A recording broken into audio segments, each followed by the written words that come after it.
anytime the idea of effective taxation is being discussed, there is one counter-argument that comes up more often than any other. Record number of millionaires are expected to relocate internationally this year. 800,000 New Yorkers are prepared to leave the city. An estimated 16,500 very rich people will leave this country this year. Yeah, that's right. If we try to tax rich people, they are just going to leave, taking with them their money, their jobs, and their businesses. Ironically, if all the rich people leave, then we won't even get the taxes they were paying, which means that by trying to increase revenue, we might actually end up shrinking it. Capital flight or tax flight has become a massive focus around the world once again, particularly in the UK and now in the newly formed Socialist People's Republic of New York City, because they are at risk of losing the very individuals that shaped their economies into what they are today. Headlines have been flooded with high-profile people either leaving or threatening to leave these places and go somewhere more accommodating like Miami, Dubai, Singapore, or Switzerland. But the question is, would that actually be such a bad thing? Can't decide whether to leave the state or the country. Time to move on and leave the state of California permanently, and we're going to go to Florida. Making a big move, he's heading to Miami, or at least has been there for quite some time, and it comes with an added bonus. No state income tax. Don, we're talking about Elon Musk moving from California to Texas. I'm leaving. Okay, then. That was always allowed. There's a theoretical concept in economics about the relationship between tax rates and actual tax revenue. If tax rates are very low, then naturally tax revenue will also be low because not many people are willingly going to send a check to the government. As rates increase, so does revenue, but only up to a point. Eventually, if you raise taxes any higher, it will actually result in lower overall revenue, because business activity is disincentivized, or yes indeed, because people will move to somewhere else with lower taxes. Plotting out this relationship gives you what economists call the Laffer curve, named after Arthur Laffer, who popularized the idea during, well, you guessed it, the Reagan administration. Now, the idea itself is not inherently wrong, but it requires a lot of nuance, and without that, it's often used in really dumb ways to justify equally dumb fiscal policy. The first problem is mistaking exactly where on the graph most places exist. Pundits for lower taxes will say that we are on this side of the graph, which means that if only we lowered rates, it will stimulate more economic activity and actually result in higher total revenue, which can be used to fund government programs or pay down debt. It's a neat idea that you have probably heard a lot before, but it's not really backed up by most data. A 2017 study conducted on 27 OECD countries found that almost all of them were unsurprisingly on this side of the graph, where raising rates on top earners would simultaneously raise tax revenue. Out of all of the countries in the study, the biggest gap between the actual tax rate and revenue-maximizing tax rate was in Mexico, Slovakia, and the United States. Now, the reason why this gap was so big was more than just simply the fact that we don't tax as much as most of our European counterparts, but we will get to that soon. For now, despite what you may have been told, the analysis overwhelmingly suggests that we are indeed on this side of the curve. Now, in the interest of fairness, the second mistake that people make by trying to read these lines is assuming that the one and only goal of tax policy is to milk the maximum possible amount of money out of people. The revenue-maximizing tax rate and the optimum tax rate are not always the same thing. Lowering rates can be a good way to give average households a budgetary reprieve, or higher taxes can be used on vices to try to stem their use. But the biggest mistake of all is the assumption that most rich people choose their home by sorting low to high on a global tax database, and they are ready to jump ship the second the bill arrives. The reality is a lot more nuanced than that, to put it generously. The 2024 Global Wealth Report by UBS found that European countries with higher tax rates generally had a higher rate of wealth growth over the last 15 years, even after including high net worth immigration. Globally, the countries with the highest median wealth per capita all generally had very high and progressive rates of taxation on income and consumption.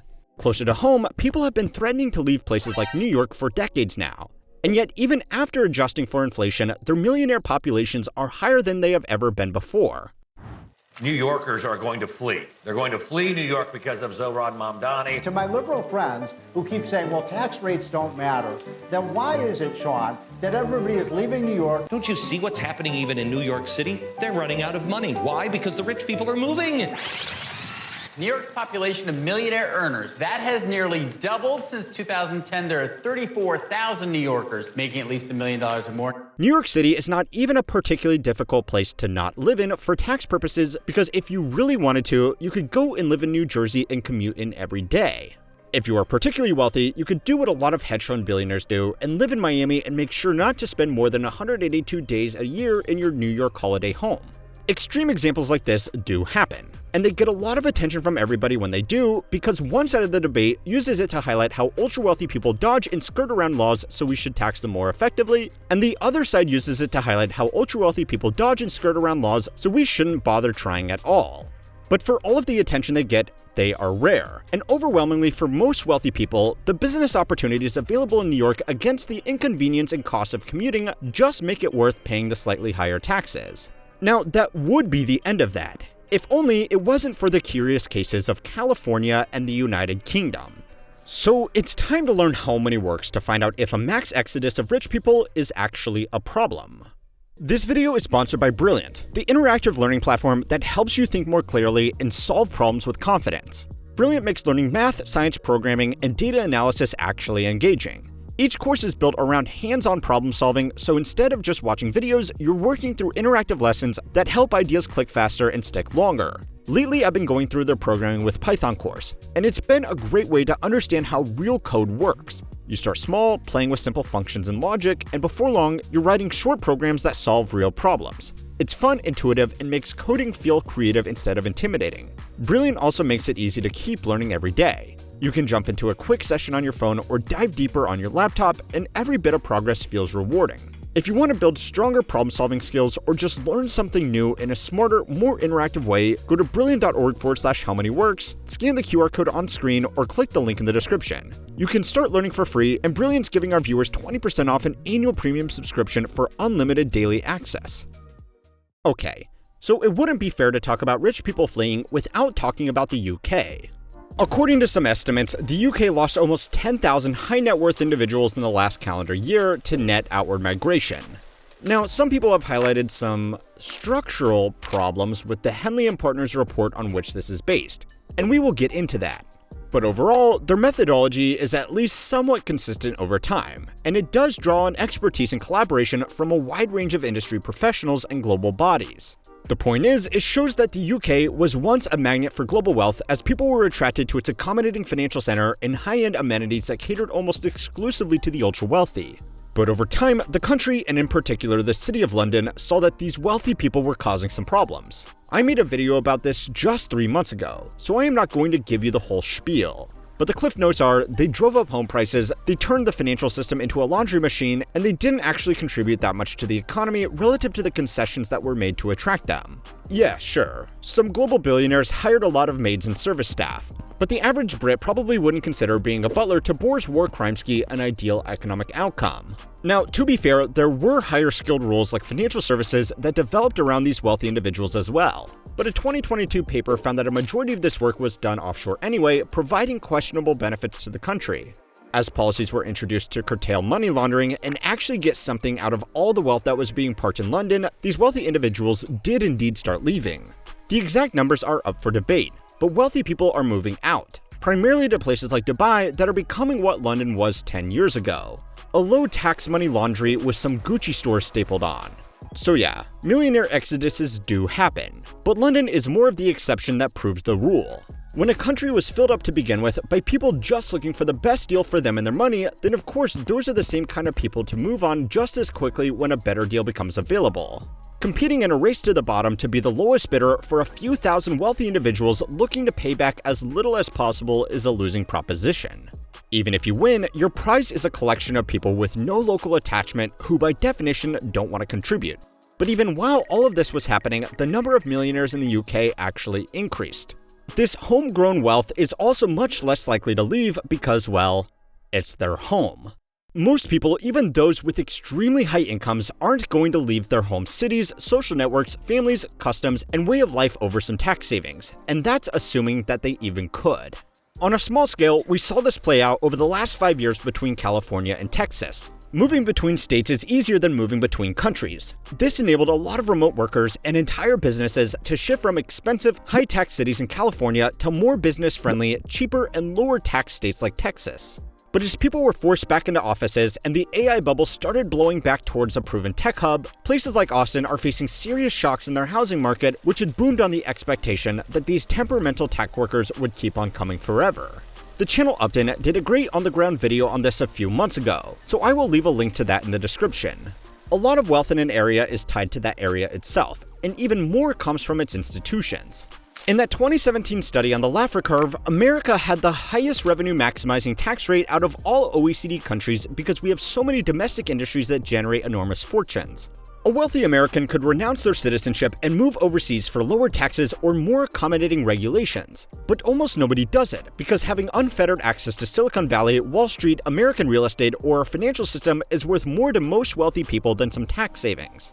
The study's method found that we could set top marginal tax rates as high as 76%, and most people would just have to suck it up and pay it, because leaving would have a higher opportunity cost. This study wasn't suggesting that we should do that, but it was suggesting that the idea that raising taxes would lower revenue wasn't grounded in reality.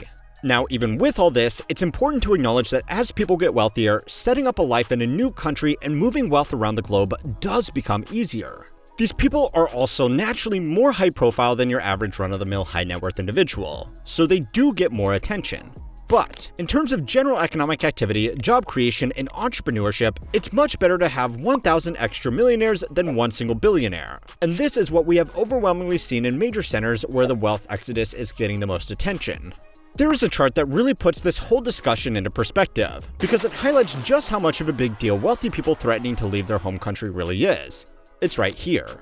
This is the total migration rate of dollar millionaires amongst all of the countries seeing the biggest outflows. And no, this isn't me screwing up my graphs again. The report that compiled these numbers generously said that reported numbers of millionaires migrating in 2024 represented approximately 0% of millionaires at global and national levels.